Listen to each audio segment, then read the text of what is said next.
timeline for A Nightmare on Elm Street is a little bit more rich in terms of the history that was provided by Friday the 13th in its timeline. Although the films don't disclose a lot in terms of history, fans have filled in the gaps, especially the past in his childhood, which makes the timeline a little bit more detailed. I'll do my best to cover the gist of the history. Well, it all starts with Amanda Krueger, Freddy's mom, being born in 1907. Not much happened until she joined the sisterhood at a church. In the 1940s, she was locked up in a psychiatric ward with the inmates and brutally raped by what they say is 1,000 maniacs.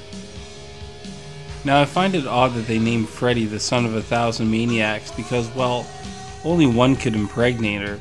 Nonetheless, the story unfolds with Krueger having the nickname. Later, she gave him up for adoption.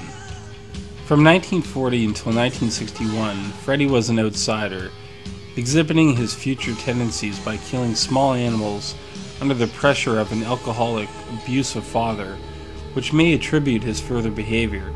He also claimed to learn the secret of pain, rather disturbing. In 1961, Catherine Krueger was born, his daughter. From 1961 to 65, Krueger killed children, but the killings went unsolved. The newspaper dubbed him the Springwood Slasher. In 1966, Catherine confesses her knowledge to the police, and Krueger is convicted of killing children and sentenced to 20 years in prison. Shortly after, Catherine is removed and placed in a foster home. Shortly after, the parents sought revenge on Freddy and burned him alive in a building, setting the movie saga in place. The parents assume the terror is over. From 1968 to 1981, the Dream Demons give Freddy the ability to appear in the dream world, manipulating the dreams and appearing in any form he chooses. Freddy also has the advantage of fear bringing him back in case of defeat, a tough foe. In 1981, the events of the first movie take place.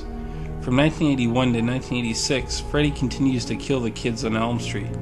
Nancy, after a return from a psychiatric ward, is placed at the hospital where the children are.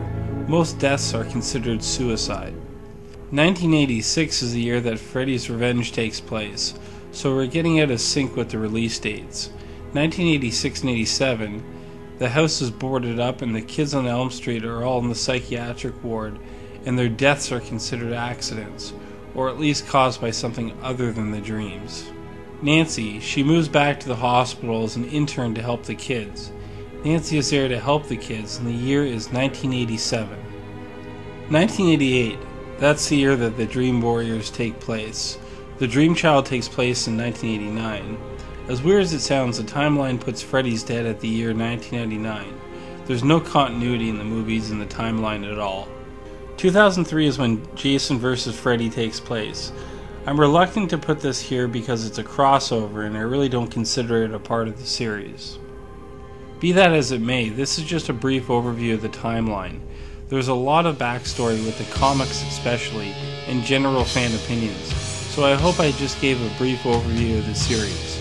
More could have been said, but for the sake of a short video, I kept it brief. I hope you enjoyed this brief overview. This was fan requested, so I hope you enjoyed. HMRG, see you next time.